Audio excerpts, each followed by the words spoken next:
Hi everyone, welcome to episode 17 of Franklin Fiber, my knitting, spinning, and fiber related podcast. I am Julie, also known as Lovey Lamb. It is the crack of dawn on July 31st, and I'm recording hopefully for the last time from my busy front porch. Last time because it seems to be there is no time of day when I don't have to deal with the traffic noises. So I've got my little headphones. Hopefully that helps. I will once again edit out the really big trucks, but we'll give it a go. Sorry, bear with me. I'm still working out. Well, we'll talk about that later. Okay. I'm going to get right into it and show you my works in progress. Not a whole lot different, I'm afraid to say. Oh, I made a mess. Not a whole lot different than prior weeks, but I wasn't going to take a week off just because I'm too lazy to knit. Really, I haven't had time. There's been a lot going on in my house. So, first work in progress. You already saw this. It is a finished sock. Finished quite a while ago. A couple of weeks ago. Sorry, runny nose. Try not to sniffle too much. It's just a regular plain vanilla sock with an afterthought heel top down that I'm making for my sister. Size large. Here's the yarn. Patton's Croy Socks. The color is called Rusty Stripes. And if you need the number, that's 55520. This was purchased at, I believe it was Joann's Fabric. Maybe it was Michael's. Oh, it was Michael's. Pretty sure. Here's my progress on sock number 2. There you go. There's the yarn ball, which is looking very sloppy. But so you can see, I'm almost ready to stop the ribbing.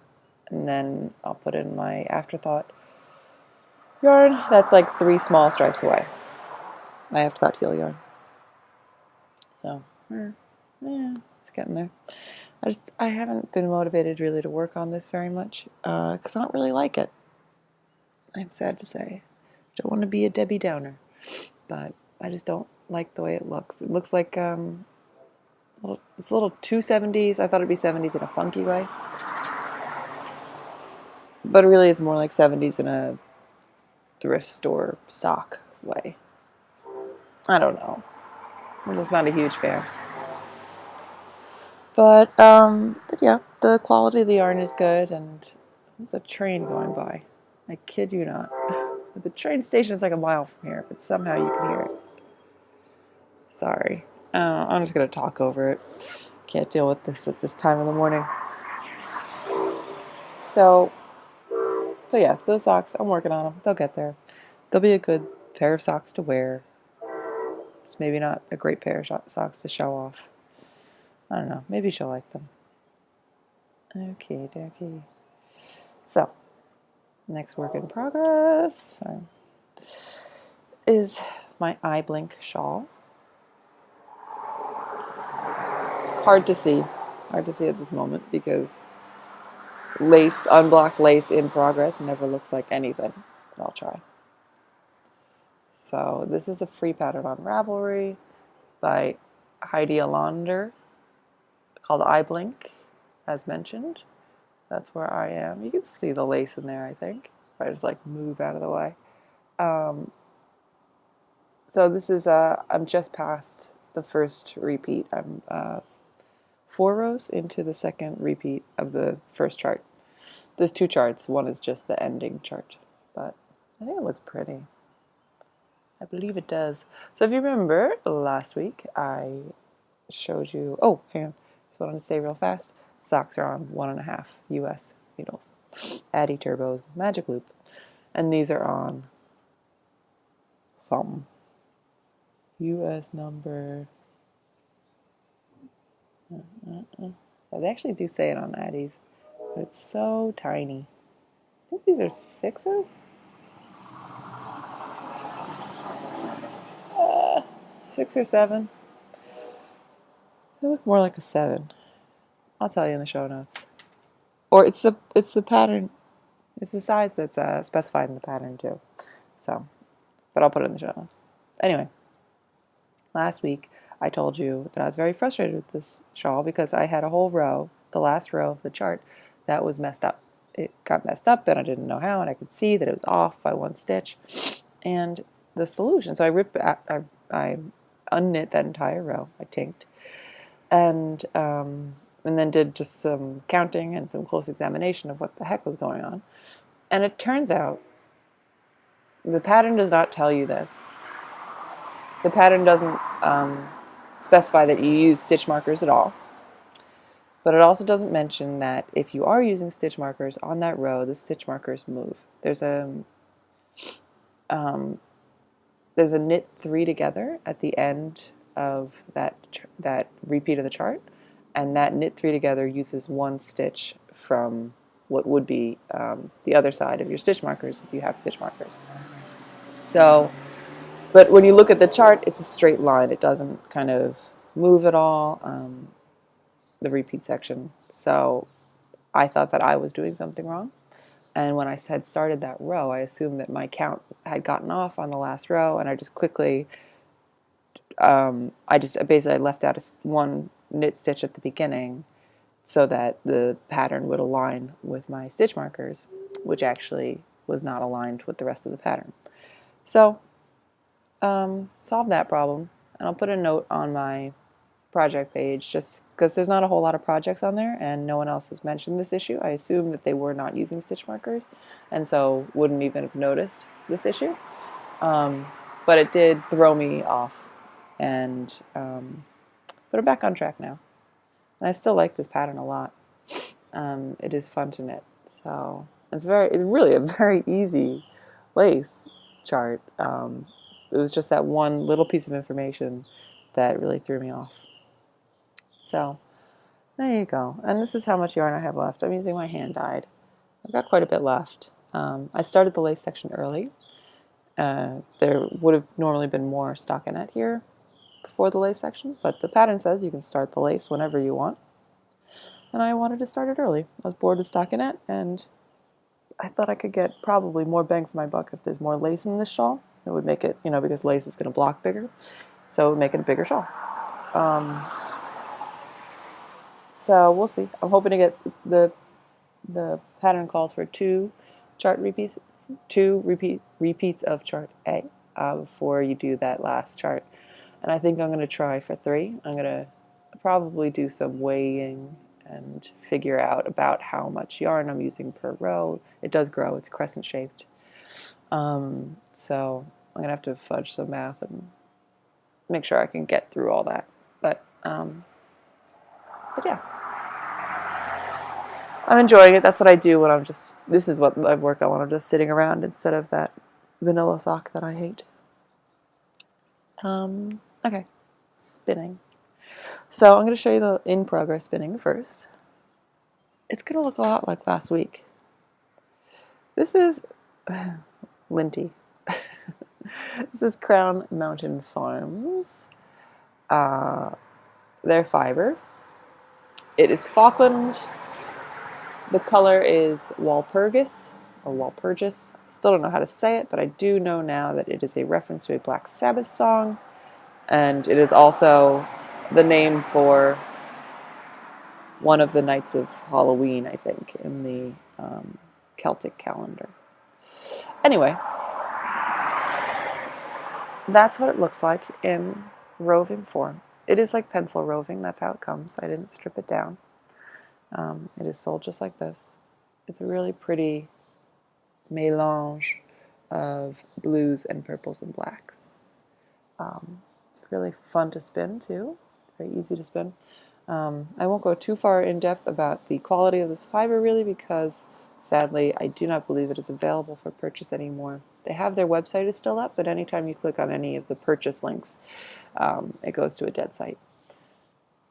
But I purchased it because I heard that that was going to happen. That was like maybe a year ago. Anyway, it was sold in 8-ounce skeins, basically. And here's how it's spitting up. Doesn't it look a lot like last week? Well, fooled ya. That's the second 4 ounces. I actually did finish them already. I have finished spinning, and it is beautiful. Oh, I hope it comes up on camera.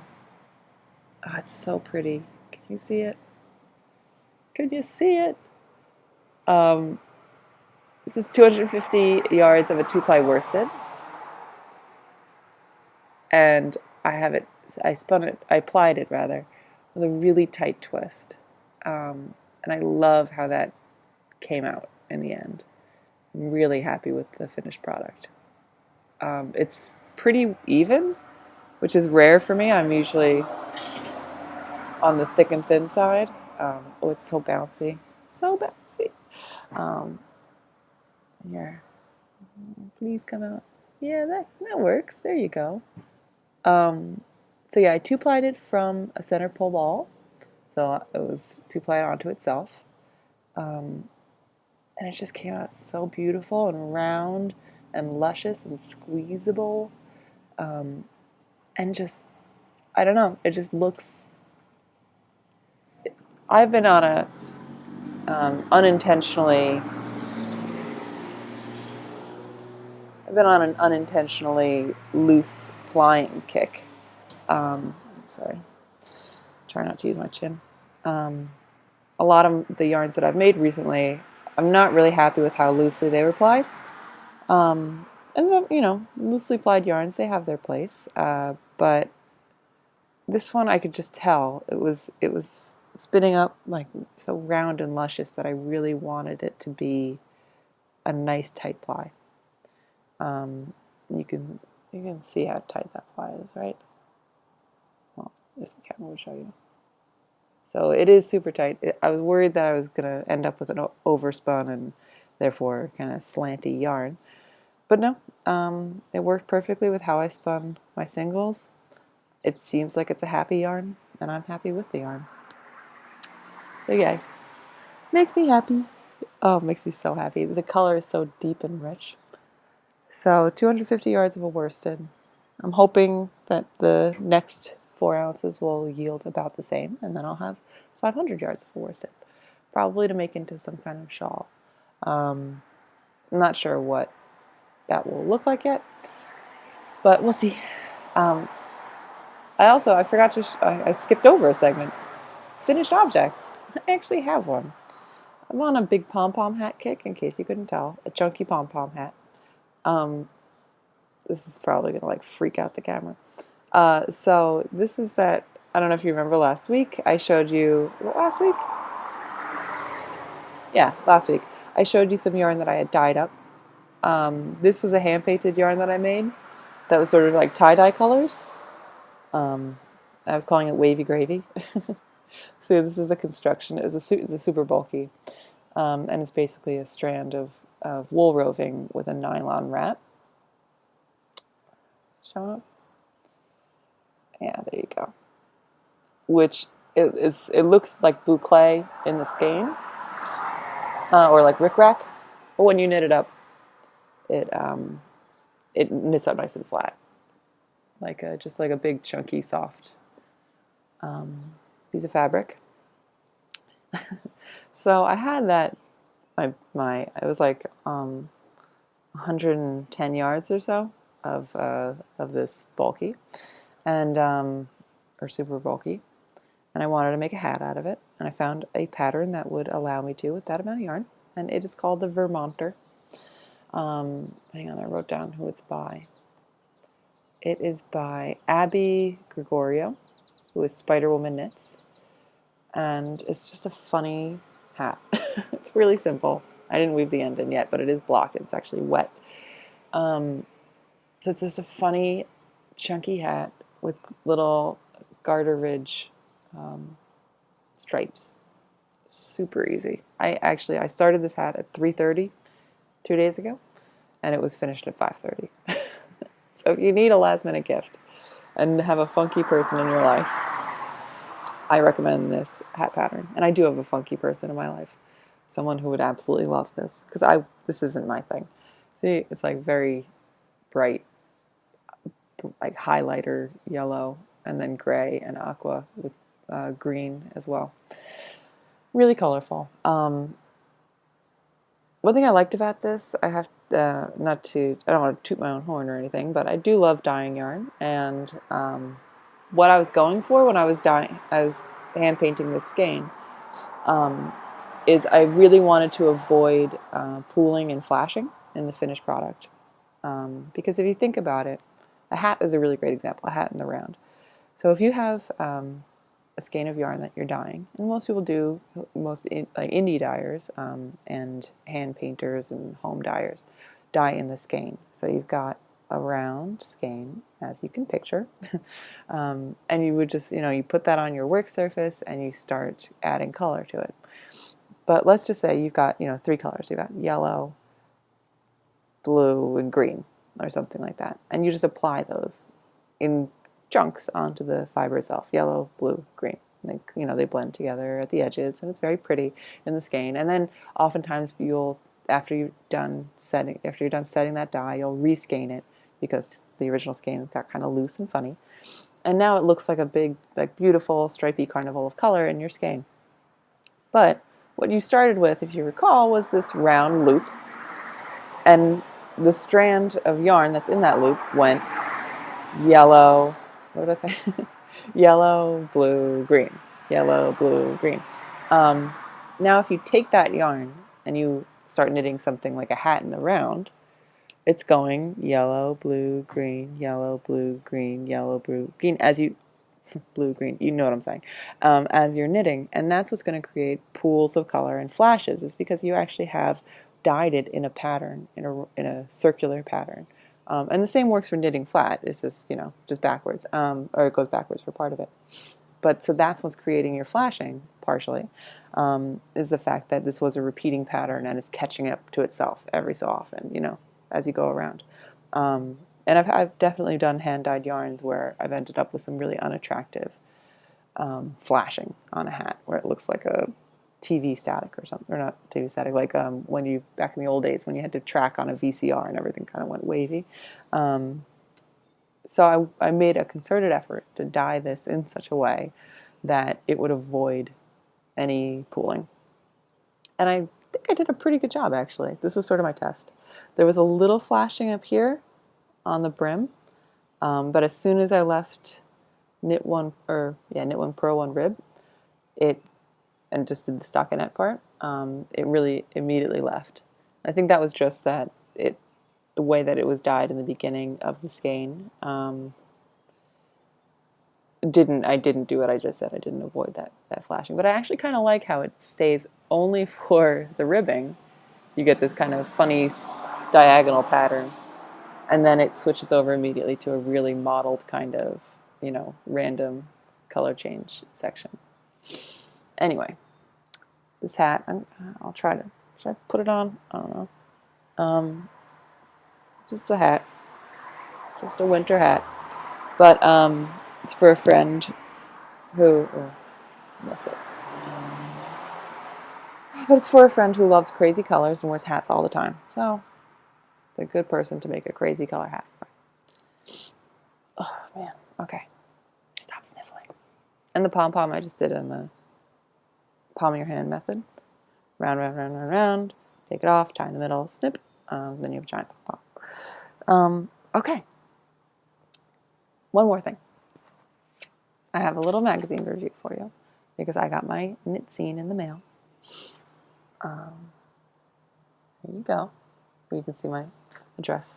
It won't be my address for long. Come to that soon. I also have, I purchased Amy Christopher's book,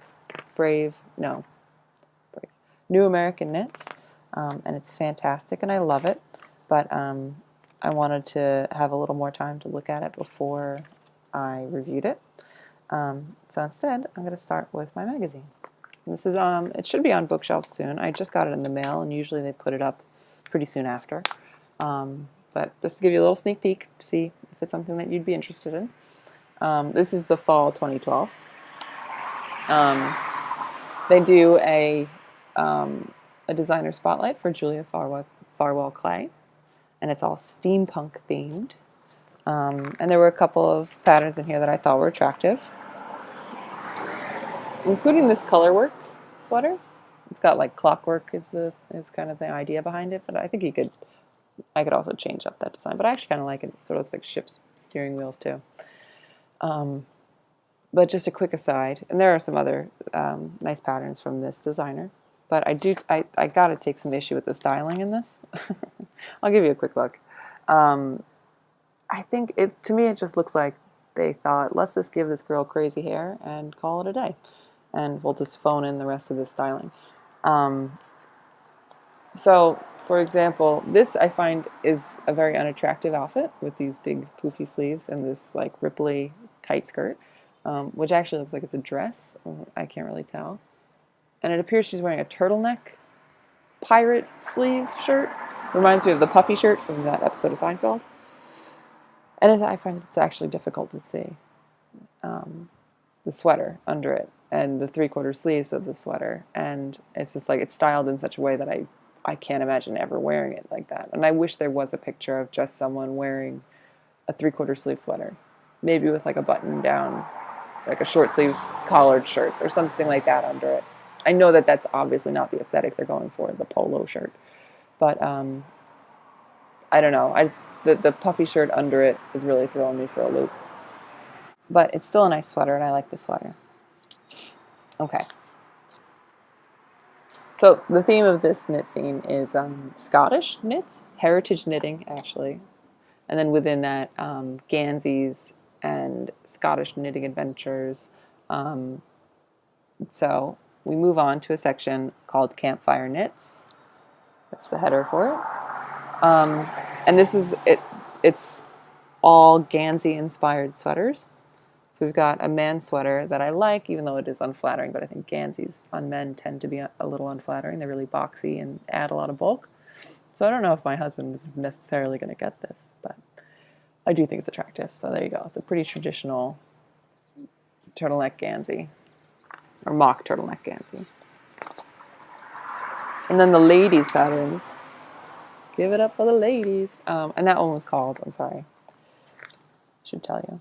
That's the Deer Isle pullover by Allison Green. And that uses Imperial Yarns Columbia, which you know I have a lot of. I also want to tell you that pullover, the steampunk one was called Steampunk Pullover. Okay, this is the Block Island sweater by Allison DeCusian. It's actually a colorwork sweater that is not textured, but it uses the designs from textured Ganseys and it's rendered in colorwork, and I really like how that looks. It's a little hard to see with this color combination. It looks really pretty, and I understand why they did it, but it is a little bit tough to see really that color work. But I really like that, and also the cover sweater, which is the East Nuke hoodie by Kristen Orme. This is it's a pretty traditional Gansey patterning, but the design of the sweater itself is different. It's hooded with 2 buttons at the neck, with a kangaroo pocket, and I think that's really cute. I think it's super duper cute. I like how it's really is a good mix of traditional and a more modern silhouette. There is also a women's sweater that is more of a traditional Gansey with the mock turtleneck, and that's nice. And there's a little vest for men, also nice. But it didn't, those didn't strike me as much. This is the Eastbourne sweater by Emma Welford. It's a side-to-side Gansey with puffy sleeves. Are they dolman sleeves? What are you going to tell me? I don't think that they're dolman. They're just kind of puffy. And I really like it. I think that it gives a kind of oversized vibe without being too oversized, if that makes sense. It looks more modern. Can you see the Gansey patterning? maybe not. It might not be coming out. But it does have that, and here's a, I don't know if this is going to be any better. But I like the Gansey, the way that it's done on this. Obviously geometric, but in a way that I think is really fashion forward. It looks really unflattering on this woman here, though, but I still would really consider making it. There's a whole section on living in Scotland, and that's by Kristen Orme, about knitting and working in Scotland and the knitters there. Made me very jealous. Scotland is one of those, dream life list places to go. My husband's already promised that he'll take me there. Excuse me. I really want to. There's this a trail that goes to the Highlands, a walking trail. That it's like a 7-day walk across the top of Scotland, and I'm dying, like absolutely dying to do it. And it goes through towns, and you can camp along the way, or you can, schedule it so that you walk from town to town and stay in little B&Bs or hostels or guest houses and things like that. Anyway, that's off topic, but that's like a dream vacation. That and Iceland. All the cold and dreary places, they're my favorite. Okay, there's a section on scarves, and I like this one. It's a big oversized scarf. I can't imagine knitting it though because it just looks like so much work. It's a textured scarf. It's really pretty, but that's a lot of knitting, so we'll see. That's the Vista scarf by Maria Lee. And then there's a men's scarf called the Stout scarf by Felicia O'Connell, and it's a slip stitch pattern. I really like it. It's really classy. I wouldn't necessarily do it in blue and white. I think it's a little too stark, but I like the tassels or the fringe rather, and I like that pattern very much. So that went into my queue. I can see that being a good gift for a very nice man. And finally, the Larimer scarf I really liked. This is by Holly Priestley, and it's I think linen, llama, and silk. It's Fiber Natural Lamalini. So it has a beautiful drape and sort of a rustic kind of construction. And it's this gorgeous, gigantic cabled scarf. I could just see that being so pretty in the winter or in the fall. Just like, and maybe with a sweater and that wrapped around you. It looks gorgeous. And I love that muted color too. So that also went into the queue. There's a little primer on how to make welts. There's a scarf that uses welts. And that's cool. I don't use welts that often, but it's a good technique to know. And, okay, I think this is the last section. It's all about tweed yarns. I love tweed. I love this. It's like, this is a great fall issue to me of a knitting magazine. It's traditional patterns, but with a twist. So you've got that beautiful knitterly kind of feel to it, but also modern and not like, not grandma styling. We've got young people styling. That's Knit Scene is great for that. Not that there's anything wrong with grandmas or how they style. I don't want to offend anybody. That's not at all what I meant. I just meant that there's a certain type of knitting that was more popular in the 90s and prior, and that we've sort of moved in the knitting world towards a more fashion-forward, responding to what's popular at this moment. And Interweave to me is great for those traditional patterns. Interweave Knits, the magazine, for those really more traditional patterns, which absolutely have their place, and I love them. But one thing I like about Knit Scene is that it does have more of a focus on trends, and pieces that maybe will look dated in 20 years, but in the meantime, they look very au courant. So anyway, this section's on tweed. So what I was saying is that in the fall, what I want is those beautiful knitter paradise kinds of patterns where you've got tweedy yarns or you've got lots of cables, kind of a return. In the summertime, I'm just maybe doing stockinette, maybe doing a little bit of patterning, but with a lightweight yarn. So fall is kind of the return to what makes knitting kind of resonate with people, that the heart of knitting to me. So anyway, this is a whole section on tweed yarn, and there's some great patterns in here. This is the Bale Share cardigan, by Jessica Beloff. It's a drapey blanket cardigan, done in reverse stockinette, and it's just like it looks like the coziest thing on the planet. Here's an example of the styling that I actually like. I like that leather belt with the plaid dress. I think it's attractive. So I really like that pattern. There's some great ones in here. There's a slip stitch, a herringbone stitch hand warmers. Those are the Glenveigh mitts by Hope Vickman. I think that looks really pretty in a herringbone. Just really attractive. Sorry, the glare. And the Kalanish cardigan by Mariana Hobart. This is a much more traditional jacket, a double-breasted jacket with the two like double lapel and a seed stitch panel for interest. And I love the way that looks. And patch pockets. Okay. No, I'm dying for these. I want someone to make these for me now because I'm not going to cast them on yet. The Ballyshannon cardigan by Ramona Gaynor is just like a big old beautiful oversized duffel. That's so pretty. It looks so warm. God, I want to be wherever this lady is, where the weather's like that. That's out of Barocco Blackstone tweed, and you can see it's got, maybe you can't, it's got a stockinette front and a nicely cabled back. So you've got that, something to hold your interest, but it's not cabled all over. And finally, I think this is my favorite sweater in the whole book. The Berneret pullover, Berneret, by Faye Kennington. Sorry, my tongue left me for a second. And this, okay, I'm a sucker for shawl collars. Pullover with a shawl collar. It's got a textured rib at the bottom and the cuffs. It's 3/4 sleeves. And this is exactly how I would wear it with a plaid shirt and khakis, maybe jeans. It's so pretty. God, that beautiful shade of green. And it just looks cozy and flattering, and it must be mine. So I think this is the winner for me from this whole magazine. It's not that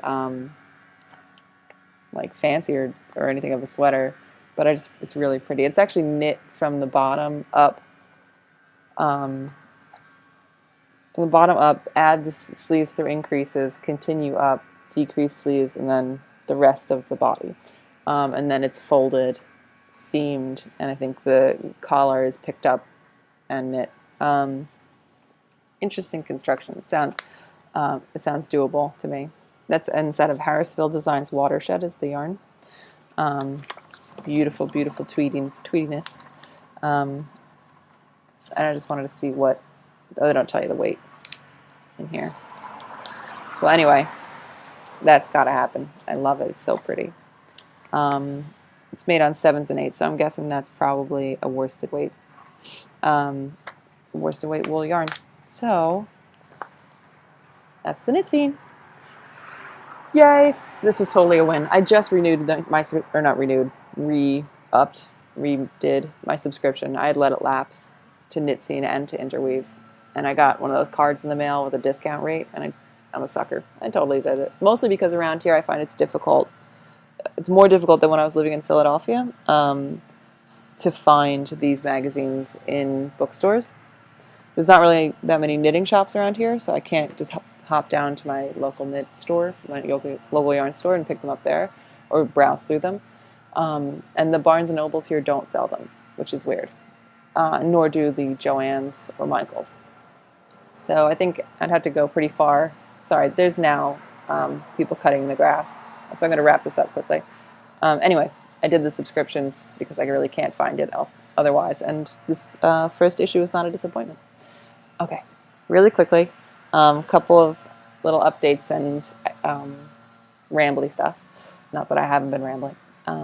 One is that a friend of my mother-in-law's has asked me to knit a baby sweater for her new niece, or double niece, great niece, double niece, yeah, that's what it's called, for her new great niece.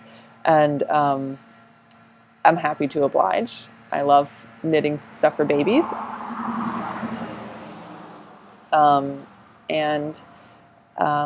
commission's great because then I don't have to pay for the yarn that I make. I mean, so if I'm making it for a baby, it's not for me, definitely. So it's going to be given away either way. So it doesn't matter if I know this person or not. Anyway, so we've been going back and forth on different yarns that might be good and different patterns. But I was just thinking, I don't know if anyone's interested, but since I'm going to be doing a baby knit anyway, I thought maybe we could do a baby knit along with anyone who, anyone who wants to do that. It would be in, just in the Ravelry group, really informal. Make a baby sweater or a cardigan, and I'd have a prize, just a random prize for whoever finished. It would run through September because that's my deadline. And I just love I love making baby stuff because you can actually finish it, and it could be something with a little more visual interest and some cables, some interesting texture, some color work, but it doesn't go on forever like for an adult sweater. So yeah, so that's my pitch for knitting baby stuff, especially if you're in kind of a slump like I am. Just kind of jumpstart, It's also good for a first sweater project. If you've never made a sweater, a baby sweater is a great place to start because it's not a whole lot of investment of time or money, but it gives you an idea for the construction. If you're doing a raglan, if you had a raglan sweater and you haven't done that before, that's seamless top down or bottom up. You can sort of see how it works on a baby sweater. Or if you've never seamed a sweater and you find a baby pattern with a seamed sweater, you can practice that without having the nervousness of, oh my God, I'm going to mess up this whole thing that I spent 3 months knitting. Anyway, just an idea. A baby sweater knit along. And I'll put a thread about it in the group just to see if there's anyone interested, and if there is, then we'll start it for real. So that's number one. And number two is I signed a lease on a new apartment. Me and my husband, obviously, not just me. So as you know, this is my mom's house, and this is where I've been for the entire summer. And I love it here. This is where I grew up. It's really comfortable and homey. But there's reasons why you want your own place. And I'm definitely ready for my own place again. It'd been 10 years since I ever lived at my mom's before. And it was a great break trying to get settled with our new business. And I'm really grateful for that. It actually has helped us a lot getting our products from Guatemala, the weaving from the cooperative that we work with, and the chocolate. It's helped us really get that moving. And now I think it's time, though, for us to kind of have our own space again. And little things like finding privacy to record this. Has been a little bit of a challenge. It's part of the reason why I'm outside at 6:30 in the morning. But anyway, so we signed a lease, and we'll be living in an apartment in Asbury Park, New Jersey, which is up still on the coast, but about, I don't know, maybe 6 or 7 miles north of here. So I'll still be around to anyone who I've met down here, and just in my own place. And hopefully I'll make some new. I don't know anyone in Asbury Park who knits. If you're in Asbury Park and you're a knitter, let me know. We can have a meetup maybe at one of the cafes there. There's a Jersey Shore knitter group, and I'll put something in there. But I'm very, very excited. Very excited. It's a beautiful, beautiful place, and you'll be able to see it. Because I'll be moving in on August 15th. So I've got another episode or two before then. But if things start to get a little hairy with my schedule, I'll let you know. Because I'm not sure if I'll be able to record on time if I'm packing and moving. Anyway, I have rambled on enough. Yeah, I think I've covered everything. So check out the Ravelry group. It's Franklin Fiber Podcast Group. You can just search for Franklin Fiber. That's where I'll put information about this cowl if it's happening. You can see the show notes for this show at wordpress.com.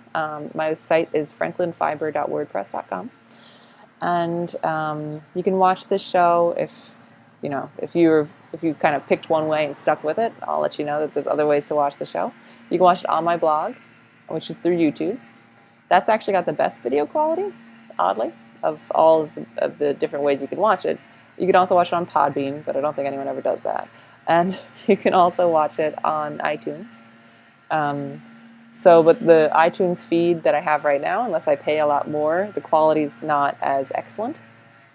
So if you want to see the best quality, I say go to the blog, go to franklinfiber.wordpress.com and enjoy. Anyway, also you can find me on Instagram or on Ravelry. My name on both is Loveelam, Loveeelamb. And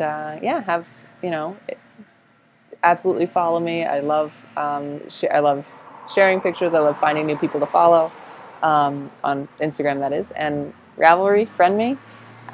Check out the group. Say hi. If you have any questions, you can put them in the group, or you can PM me, whatever works. So until next week, stay crafty. Bye.